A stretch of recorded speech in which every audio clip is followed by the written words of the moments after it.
لولیہ والصلاة والسلام علی نبیہ وآلہ وصحبہ وبارک وسلم۔ قال اللہ تعالی وتبارک فی القرآن المجید والفرقان الحمید فی شان حبیبہ مخبرا وآمرا ان اللہ وملائکتہ یصلون علی النبی یا ایھا الذین آمنوا صلوا علیہ وسلموا تسلیما۔ اللہم صلی علی سیدنا و مولانا محمد معدن الجود والکرم صلاۃ و سلاما علیک یا سیدی یا رسول اللہ وعلی آلک و اصحابک یا حبیب اللہ۔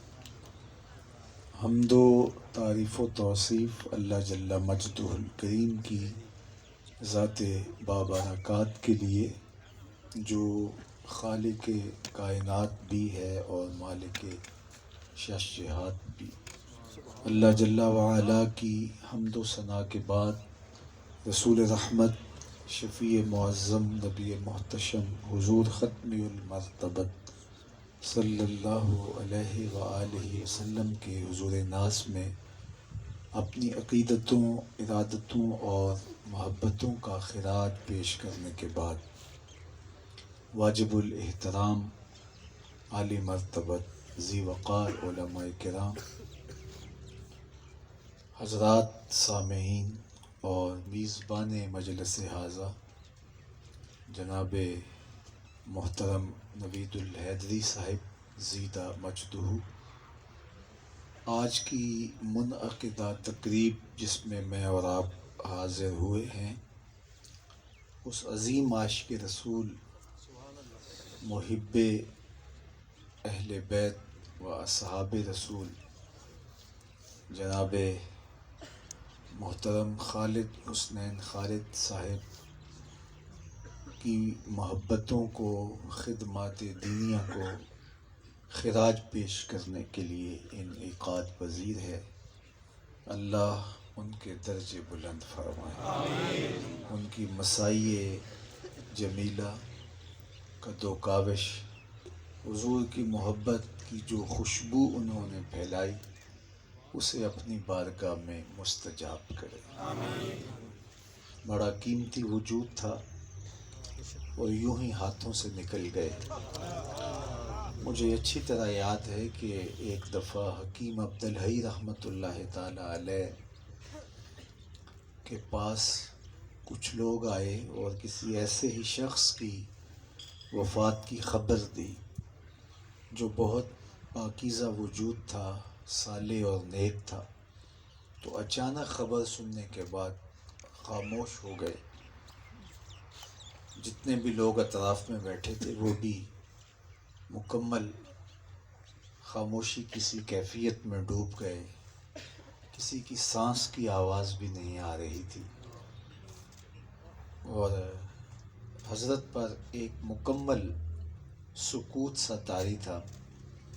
پھر اچانک آپ نے جھکے ہوئے سر کو اٹھایا اور ایک جملہ کہا جس سے لوگوں کی چیخیں نکل گئیں۔ انہوں نے صرف اتنا کہا، ہورے لوکی مر کیوں جاندے نا۔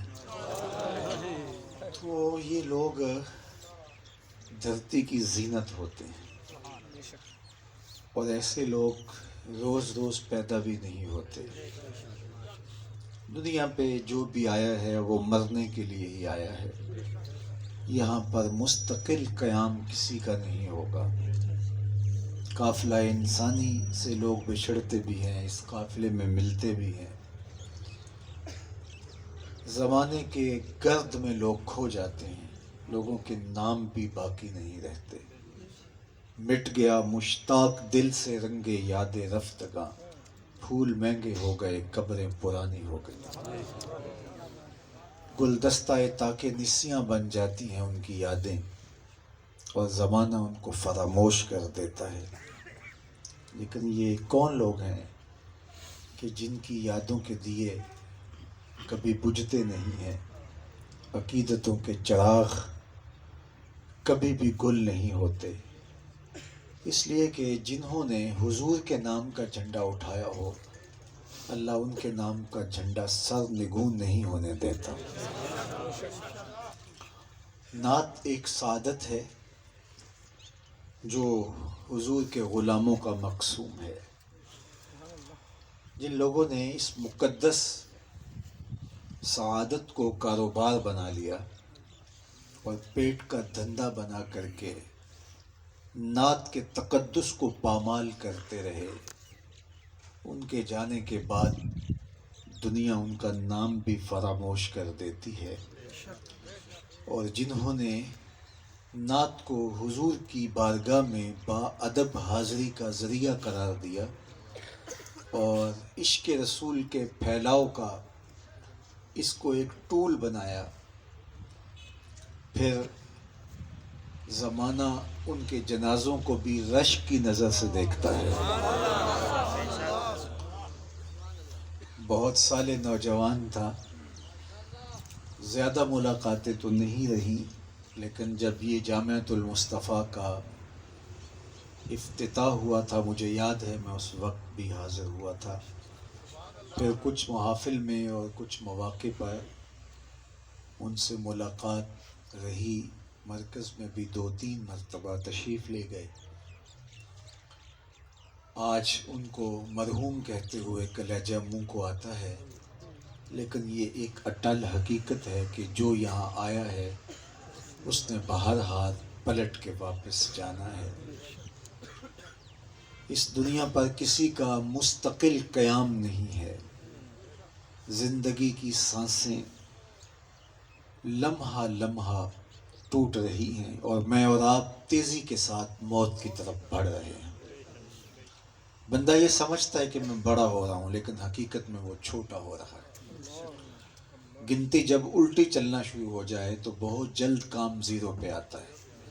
کبھی آپ اشارے پہ رکے ہوں جہاں گنتی الٹی چل رہی ہوتی ہے تو پھر کتنی جلدی کام زیرو پہ پہنچتا ہے۔ یہ سانسوں کی ماہ و سال کی گنتی الٹی چل رہی ہے۔ ایک بزرگ تھے، وہ فرماتے تھے کہ مجھے اس بات کی سمجھ نہیں آتی تھی جو قرآن نے کہا ان الانسان لفی خسر، بے شک انسان خسارے میں ہے۔ تو وہ کہتے تھے میں سمجھتا تھا کہ انسان خسارے میں کیسے ہے، یہ تو زندگی کا حسن کشید کر رہا ہے۔ کہاں کھانے کے لیے نان شبینہ بھی نہیں تھا، اور کہاں آج ٹیبل پہ اتنے کھانے ہوتے ہیں کہ انتخاب مشکل ہو جاتا ہے کون سا کھائیں کون سا چھوڑیں۔ پھٹے پرانے لباس لوگ پہنتے تھے اور آج موسم بیت جاتے ہیں، لباس بدلنے کی باری نہیں آتی۔ ٹوٹی شکستہ سڑکیں اور پگڈنڈیاں، اور آج عالی نصب روڈ اور تارکول بچھی سڑکیں، شکستہ مکانوں کی جگہ خوبصورت بنگلے، عالی نصب پلازے۔ انسان تو عروج کی طرف جا رہا ہے، خسارے میں کیسے ہے؟ ایٹم کا کلیجہ شک کر دیا گیا، زمین کی تنابیں تھامنے کی کوشش میں انسان لگا ہے۔ چاند کی دھرتی پہ قدم رکھنے کے بعد آج مریخ کے سفر کی طرف گامزن ہے۔ تو انسان کہتا ہے میں تو خسارے میں نہیں ہوں، میں تو زندگی کا حسن کشید کر لیا ہے۔ تو وہ کہتے مجھے بھی سمجھ نہیں آتی تھی کہ انسان خسارے میں کیسے ہے۔ ایک دن میں سمرقند کے بازار سے گزر رہا تھا، وہاں ایک آدمی پھٹے کے اوپر برف رکھ کے بیچ رہا تھا اور ساتھ آواز بھی لگا رہا تھا۔ آج کل تو یہ پاپڑ بیچنے والے بھی آواز لگا رہے ہوتے ہیں، یہ شکر کندی بیچنے والے بھی آواز لگا رہے ہوتے ہیں۔ تو اس زمانے میں وہ پھٹے کے اوپر برف رکھ کے بیچ رہا تھا اور ساتھ آوازیں لگا رہا تھا، اور اس کی آواز کیا تھی؟ ارحموا ارحموا علی من یذوب راس مالہ، اور گزرنے والوں ترس کھاؤ، مجھ سے برف لیتے جاؤ، میں ایسا تاجر ہوں جس کا راس المال پگھلتا جا رہا ہے۔ کیونکہ برف ایک ایسا سودا ہے جو گاہک کا انتظار نہیں کرتا۔ آپ کپڑا بیچتے ہو، آج گاہک نہیں آیا، ہو سکتا ہے کل 2 روپے مہنگا بیچ لیں۔ آپ پیٹرول بیچتے ہو، آج گاہک نہیں آیا، پڑا 6 روپے اوپر چلا جائے، آپ کروڑوں کے فائدے میں چلے جائیں۔ لیکن اگر برف کل مہنگی بھی ہو جاتی ہے، کل برف ہی نہیں ہوگی، تو وہ پھٹے پہ رکھ کے برف بیچ رہا تھا اور ساتھ آوازیں لگا رہا تھا، کہ لوگوں رحم کرو، مجھ سے برف لیتے جاؤ، میں ایسا تاجر ہوں جس کا راس المال پگھلتا جا رہا ہے۔ کہتے ہیں جب اس نے آواز لگائی نا تو میرے قدم ٹھہر گئے، اور میں نے اس کو کہا کہ مجھے ان الانسان لفی خسر کا ترجمہ سمجھ میں آ گیا۔ جس طرح تیری برف پگھلتی جا رہی ہے، میری زندگی پگھلتی جا رہی ہے۔ تیری برف قطرہ قطرہ پگھل رہی ہے، میری زندگی سانس سانس پگھل رہی ہے۔ اگر تو اس برف کو وقت پہ بیچ لے اور اس کے بدلے میں درہم لے لے، دینار لے لے، پارچہ جات لے لے، تو آج تجھے 4 آنے بچ جائیں گے، اور میں بھی ان سانسوں کے بدلے درود پڑھ لوں، ان سانسوں کے بدلے قیام کر لوں، ان سانسوں کے بدلے سجدہ کر لوں، ان سانسوں کے بدلے کسی دکھی کے سر پہ ہاتھ رکھ دوں، تو یہ میری سانسیں کام آ جائیں گی، ورنہ تو سانسیں سو کر بھی گزر جائیں گی۔ تو زندگی تو ٹوٹ رہی ہے، زندگی تو کٹ رہی ہے، میں اور آپ لمحہ لمحہ موت کے قریب ہو رہے ہیں۔ تو قبل اس سے کہ وہ وقت آئے کوئی حجت نہ رہے، پھر پچھتاوا ہو، بہتر ہے آج کا پچھتاوا کل کی بہتری کی ضمانت بن جائے۔ امام غزالی نے بڑی خوبصورت بات لکھی، آپ فرماتے ہیں کہ یہ جو لوگ ہم سے جدا ہوتے ہیں تو یہ اللہ نے ان کے ذریعے سے پسماندگان پر احسان کیا۔ تو سوال کھڑا ہوا کہ جس کا بھائی چلا گیا، جس کا بیٹا چلا گیا، جس کا باپ رخصت ہوا، جس کی ماں جدا ہو گئی، وہ تو صدمے سے دو چار ہے۔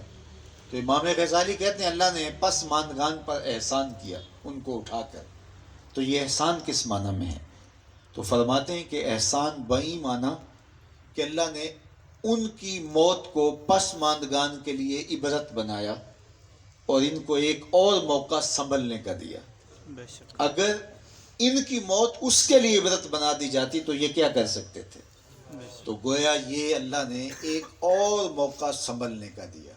تو یہ اٹھتے ہوئے جنازے، یہ پھیلی ہوئی قبریں، یہ ہم سے جدا ہوتے ہوئے لوگ، قبروں میں اترتے ہوئے انسانی قافلے، یہ ہمارے لیے ایک سبق ہے کہ میاں یہ جا رہے ہیں، تم بھی ان کے پیچھے جانے والے ہو۔ آج ہم کسی کے لیے جمع ہو رہے ہیں، فاتحہ کے لیے، ایصال ثواب کے لیے، کل لوگ ہمارے لیے جمع ہو رہے ہوں گے، اور مجھے اور آپ کو نہیں پتا کہ یہ وقت کب آ پہنچے۔ دنیا پر آنے کی ایک لازمی ترتیب ہے کہ پہلے باپ آتا ہے، پھر بیٹا آتا ہے، پھر پوتے آتے ہیں، لیکن دنیا سے جانے کی یہ ترتیب لازم نہیں ہے۔ بسا اوقات بوڑھے باپ کو جوان بیٹے کی میت کو کندھا دینا پڑ جاتا ہے۔ تو اس لیے یہ اٹھتے ہوئے جنازے ہمارے لیے درس سے عبرت ہیں۔ حضرت یعقوب علیہ السلام اللہ کے جلیل القدر پیغمبر ہیں، انہوں نے اسرائیل سے عہد لیا تھا۔ ایک دن ملنے آئے تو کہا کہ مجھ سے ایک وعدہ کرو۔ پوچھا کیا؟ کہا کہ میری روح قبض کرنے کے لیے اچانک نہیں آنا، پہلے کوئی قاصد یا پیغام بھیج دینا تاکہ میں موت کی تیاری کر لوں۔ اسرائیل نے کہا وعدہ رہا۔ ایک عرصہ گزرنے کے بعد حضرت اسرائیل حاضر خدمت ہوئے، پوچھا کدھر آئے ہو؟ کہا قبض روح کے لیے۔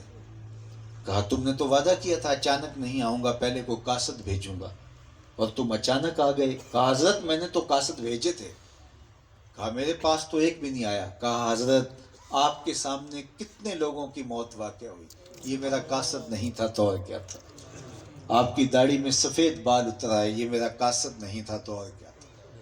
جب کمر میں خم آنے لگے، جب یادداشت کھونے لگے، جب چلتے ہوئے ٹھوکر لگنے لگے، جب زبان میں لکنت آنے لگے، آنکھوں میں سفیدی اترنے لگے، تو سمجھ لو یہ موت کا سندیسہ ہے، یہ پیغام موت ہے۔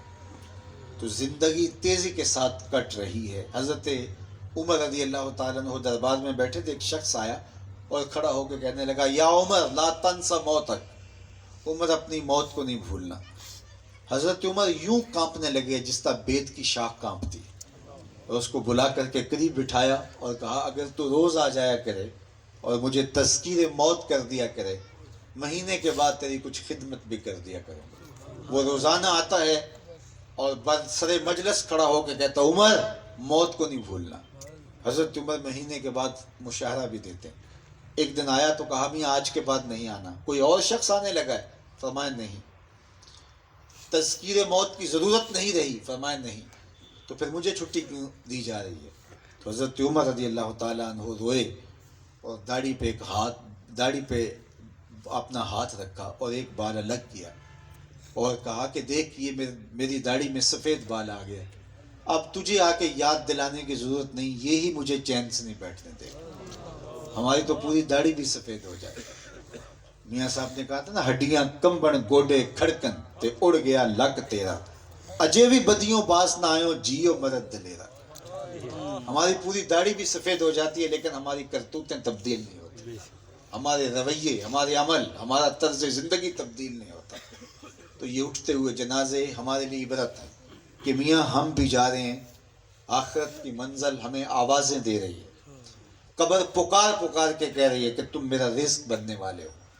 تو یہ موقع ہمارے لیے سنبھلنے کے ہیں، یہاں کسی نے بیٹھ نہیں رہنا، بالآخر کوچ کرنا ہے، جانا تو ہے ہی، پھر جو کفن میں منہ چھپا کے جاتے پھریں گے، بہتر نہیں کھلے منہ چلے جائیں، اس کی چوکھٹ پہ آ جائیں اور کھلے منہ آ جائیں، پھر جو لوگ اٹھا کے لے کے جائیں گے، اچھا نہیں اپنے قدموں سے چل کے مالک کی دہلیز پہ چلے جائیں۔ چھٹکارا نہیں ہے، رستگاری نہیں ہے، موت سے خلاصی نہیں ہے، ہر صورت ہم نے جانا ہی جانا ہے۔ تو آئیے میں اور آپ اپنے آپ کو مالک کی دہلیز پہ لے جائیں اور موت کی تیاری کریں، آخرت کے لیے اپنے اعمال کا ذخیرہ جمع کریں۔ وہ وقت آنے والا ہے جب ہم اللہ کے حضور پیش کر دیے جائیں گے، یہاں بڑے بڑے نامور اور بڑے بڑے پہلوان، شہنشاہ تج کلا، بڑے بڑے معالج جو وقت کے مسیحا مانے جاتے تھے، موت نے تو ان کو بھی نہیں چھوڑا۔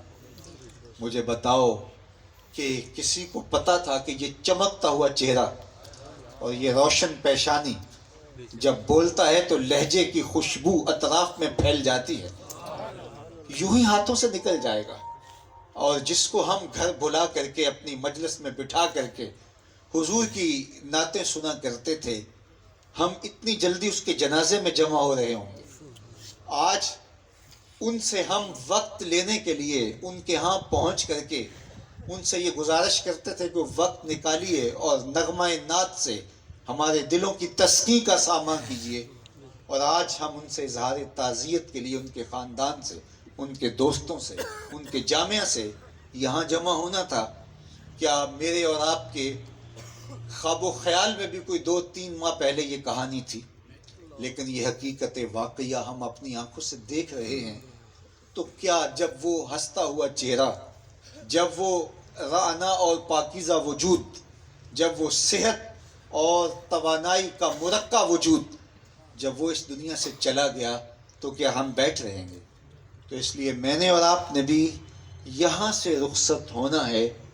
تو خوش نصیب لوگ اور عبرت حاصل کرنے والے لوگ اپنی آخرت کی تیاری کرتے ہیں، ورنہ وہ لوگوں کی وفات پر چند لمحوں کے تعزیتی کلمات کہنے کے بعد اپنی غفلت شیار زندگی کا حصہ بن جاتے ہیں، اور پھر موت جب انہیں اچانک دبوچتی ہے تو پھر وہ کہتے ہیں کاش کہ ہم فلاں کے مرنے سے عبرت حاصل کر لی ہوتی، لیکن اس وقت پھر وقت ہاتھ سے نکل چکا ہوتا ہے۔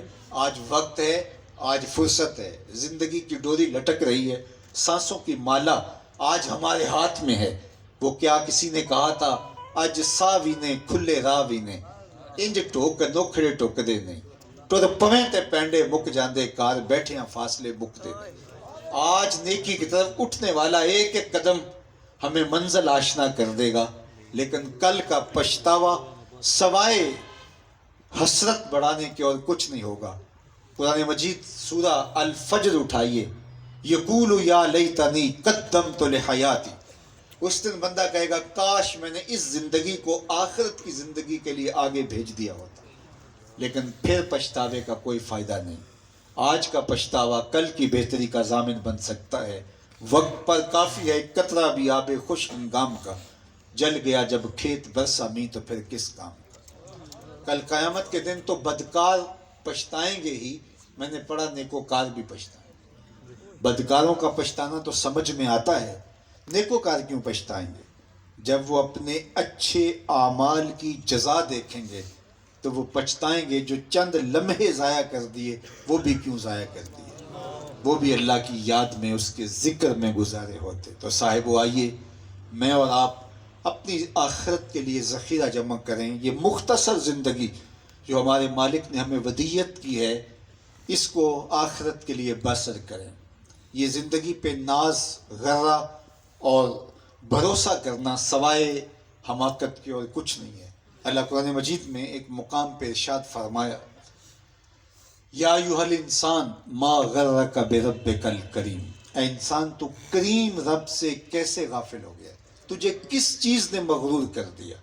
دولت نے، حسن نے، جوانی نے، اقتدار نے، صحت نے، دولت نے. بتا کوئی چیز تیری ہو جو تیرے ساتھ جڑی رہے اور پھر تجھ سے کبھی جدا نہ ہو پائے. اقتدار بھی آنے جانے والا ہے. کل کے شہنشاہ اور کج کلا آج گلیوں میں رلتے دکھائی دیتے ہیں. دولت کے انبار رکھنے والے بھی پھر غربت کی لکیر سے نیچے ہم نے مانگتے ہوئے اور سوال کرتے ہوئے جھولیاں پھیلاتے ہوئے دیکھیں. جن کی صحت قابل رشک ہوتی ہے چارپائی کے اوپر پڑا ہوا ان کا وجود نہیں پہچانا جاتا. یہ زندگی ہے کیا؟ اس پہ ناز اور غرور کیسا؟ اور پھر یہ چند دن کی جوانی اور 4 دن کی چاندنی پر بھروسہ کر کے مالک کو فراموش کر دینا، اس سے بڑی حماقت اور کیا ہو سکتی ہے؟ اور پھر ذرا قرآن مجید کا اسلوب دیکھیے یا ایھا الانسان ما غرک بربک الکریم. اے انسان تجھے کریم رب سے مغرور کس نے کر دیا؟ اس رب سے جو 70 ماؤں سے زیادہ پیار کرتا ہے. ربک الکریم. ذرا لفظوں کا حسن دیکھیے. جو تیرا رب ہے، اللہ اکبر، تیرا اور اس کا رشتہ کتنا گوڑا ہے کہ وہ تیرا رب لگتا ہے. اور آگے فرمایا الذی خلقک، جس نے تجھے تخلیق کیا ہے. یار ماں کا پیار کسی ترازو پہ تولا نہیں جا سکتا. ماں کے پیار کا کوئی ٹھکانہ نہیں. سمندر کی پاتال تک تو شاید کوئی پہنچ گیا ہو، لیکن ماں کے پیار کا کنارہ آج تک کسی کو نہیں ملا. ماں جب بولتی ہے تو اس کے لہجے میں جبریل بولتا ہے. ماں جب مسکراتی ہے تو لگتا ہے جنت کی ساری کلیاں کھل اٹھی ہیں. اس کے لہجے میں وہ درد، وہ درک، وہ محبت، وہ پیار، وہ چاہت، وہ چاشنی رکھی ہے کہ جس کی کوئی مثال بھی نہیں دی جا سکتی. لوگوں نے جو ہے وہ بڑی عزتیں پائیں، لیکن میں کہا کرتا ہوں کہ عالی نسب اسٹیجوں پر وہ عزت کہاں جو ماں کے قدموں میں بیٹھنے سے ملتی ہے. عالی جناب، حضرت صاحب، کیا کیا لقب یہاں ہمیں دیے جاتے ہیں، لیکن ان لفظوں کے اندر وہ سرور کہاں جو ماں کی زبان پر اوئے مٹھو میں رکھا گیا ہے، اوئے ببلو میں رکھا گیا ہے. یار اونچے اونچے ہوٹلوں میں کھانا کھانے میں وہ سرور اور وہ لذت کہاں جو چولہے پر بیٹھ کے ماں کے ہاتھوں سے پکی ہوئی چپاتیاں کھانے میں ملتا ہے. ماں جب بولتی ہے تو اس کے لہجے کی خوشبو ماحول میں اتر پھیلا دیتی ہے اور خوشبو پھیلنے لگتی ہے. ماں جب پیار سے دیکھ رہی ہوتی ہے لگتا ہے جنت سے رحمتیں اتر رہی ہیں. مجھے بتاؤ ماں کو اولاد سے اتنا پیار کیوں ہے؟ تو آپ سب کا جواب ایک ہوگا کہ ماں نے بیٹے کو جنم دیا ہے. میری اس گفتگو کی طرف توجہ، اور اگر میں اس کے بعد اپنی گفتگو کو چھوڑ بھی دوں تو آپ ناراض نہیں ہوں گے، کیونکہ یہ بات میری ساری گفتگو کا خلاصہ ہے. ماں اگر اولاد سے اتنا پیار کرتی ہے، اتنی محبت، اتنا پیار کہ اولاد کے لیے دکھ جھیل لیتی ہے. کسی کے گھر کے گندے برتن بھی دھونے پڑے تو ماں برتن مانج کر کے بھی اپنی اولاد کا پیٹ پالتی ہے، دکھ جھیلتی ہے. شہر میں آ کر پڑھنے والوں بھول گئے ہو کس کی ماں نے کتنا زیور بیچا ہے. مائیں اولادوں سے جو پیار اور جو الفت کا ایک علاقہ رکھتی ہیں اس کا نعم البدل کیا بدل بھی موجود نہیں. تو میں پوچھتا ہوں کہ ماں اولاد سے اتنا پیار کیوں کرتی ہیں؟ تو آپ سب کا جواب ایک ہے، اس لیے کہ ماں نے اولاد کو جنم دیا. تو میں کہتا ہوں جس نے جنم دیا وہ اتنا پیار کرتی ہے تو جس نے خلق کیا وہ رب کتنا پیار کرتا ہے. ماں نے جنم دیا ہے، خلق نہیں کیا. تو جنم دینے والی کے پیار کو کسی ترازو پہ نہیں تولا جا سکتا. تو جس نے دست قدرت سے بنایا ہے، جس نے تخلیق کیا ہے، جو خالق لگتا ہے، تو بتاؤ اس کے پیار کا کیا ٹھکانہ ہوگا. تو اگر کوئی ماں کی آغوش چھوڑ کے بھاگ جائے، ماں کی گود چھوڑ کر کے بھاگ جائے، آوارگی اختیار کر دے، تو ماں کہتے پتر آجا، اتنی ٹھنڈی چھاؤں کہیں نہیں ملے گی.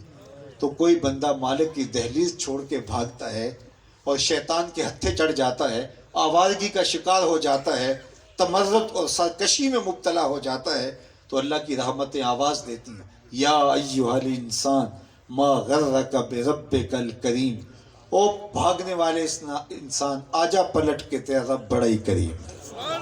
وہ یہ نہیں دیکھے گا یہ بھاگ گیا، وہ یہ دیکھے گا پلٹ کے میری دہلیز پہ آ گیا۔ التائب من الذنب کمن لا ذنب لہ، گناہ سے توبہ کرنے والا ایسا ہے جس طرح اس نے گناہ کیا ہوا ہی نہیں۔ وہ دہراتا بھی نہیں ہے کہ تو بھاگ گیا تھا، وہ یہ دیکھتا ہے کہ یہ پلٹ کے میری دہلیز پہ آ گیا ہے، وہ گناہوں کو بدل کے نیکیوں میں تبدیل کر دیتا ہے۔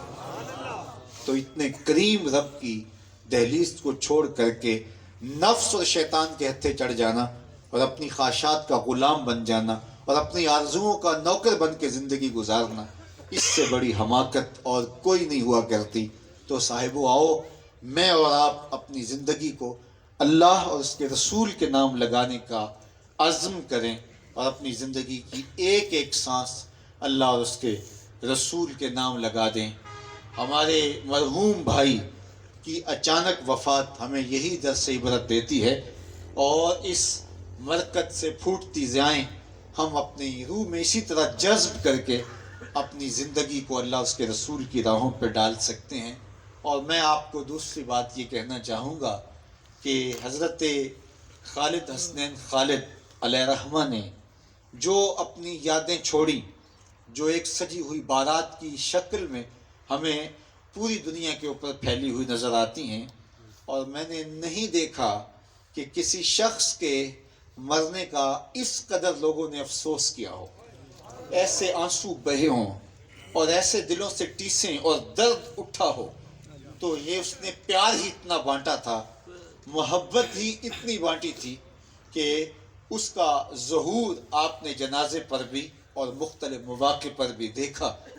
لیکن میں آپ کو یہ کہتا ہوں کہ آپ کی عقیدت ان کے نام سے اور ان کے صرف مزاج سے اور ان کی قبر سے نہیں ہونی چاہیے، بلکہ آپ کی عقیدت ان کے مشن سے، ان کے فکر سے، جو جامعۃ المصطفیٰ کی صورت اور شکل کے اندر دے کر کے گئے ہیں۔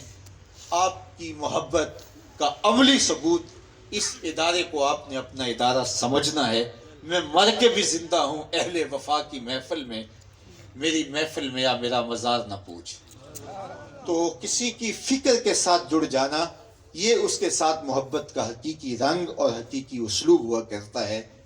تو یہ انہوں نے ایک مثال بھی قائم کی۔ عمومی طور پہ ثنا خانوں کو پذیرائیاں بھی ملی ہیں، بہت بہت عزتیں بھی ملی ہیں، لوگوں نے مال بھی نچھاور کیا، لوگوں نے ان کے قدموں میں اپنی آنکھیں بھی بچھائیں، اور عقیدتوں اور محبتوں کی ایسی مثالیں رقم کی کہ حضور کے نام پر نعت خوانوں کے ساتھ، ثنا خوانوں کے ساتھ لوگوں کا پیار یقیناً دید نہیں رہا۔ حضرت حسان بن ثابت رضی اللہ تعالی عنہ کو پردے میں بیٹھ کے ام المومنین حضرت عائشہ رضی اللہ تعالی عنہا سماعت کر رہی تھی، تو کسی نے ام المومنین سے کہا کہ واقعہ عفق میں حضرت حسان بن ثابت بھی ان لوگوں کی باتوں میں آگے تھے اور انہوں نے بھی بہت کچھ کہا تھا، اور آج آپ جس شوق سے ان کو سماعت کر رہی ہیں تو کیا آپ ماضی کا قصہ بھول گئی ہیں؟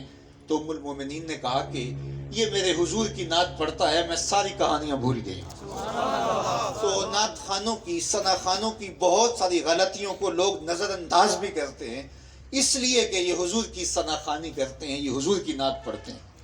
تو پھر ان کا بھی حق ہوتا ہے کہ وہ بھی کچھ فراہم کریں، دین کو کچھ دیں، جس دین نے، حضور کے نام نے ان کو جو عزتیں دی تو وہ بھی ریٹرن کریں اور وہ بھی کچھ پیش کریں۔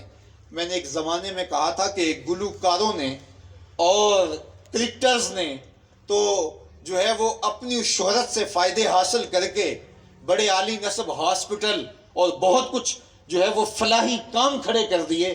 کاش کہ یہ ثنا خاں مل کر کے ایک حسان بن ثابت یونیورسٹی ہی بنا دیں، کاش کہ یہ کوئی کام کریں اور ان کی مقبولیت سے امت کو کوئی فائدہ ہو۔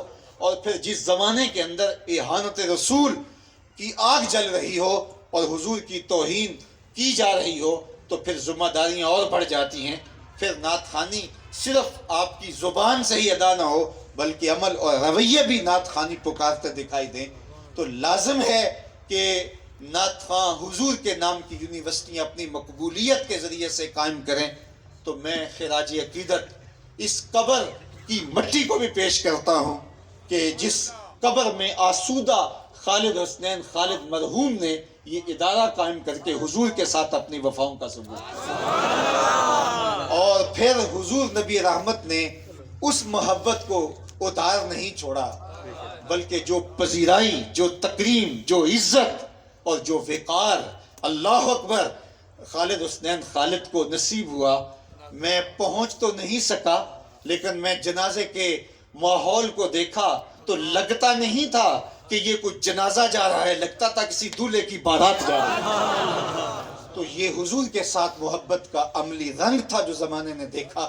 تو اللہ کی بارگاہ میں دعا ہے کہ اللہ اس تربت نور پہ ہمیشہ اپنی رحمتوں کا نزول فرمائے، اور اللہ کی بارگاہ میں دعا گو بھی ہوں، اور پھر اسی تاکید کے ساتھ اپنی گفتگو کو اختتام کی طرف لے جاؤں گا کہ خالد بھائی کے ساتھ آپ کی محبتوں کا عملی ثبوت یہ ہوگا کہ اس ادارے کے ساتھ آپ کھڑے ہوں گے دامیں درمیں سخنیں، اور اللہ تعالیٰ اس ادارے کو اس پورے علاقے کے لیے روشنی کا ایسا مینار بنائے گا کہ جس کی پھوٹتی ضیائیں پورے علاقے میں چراغاں کر دیں گی۔ وآخر دعوانا ان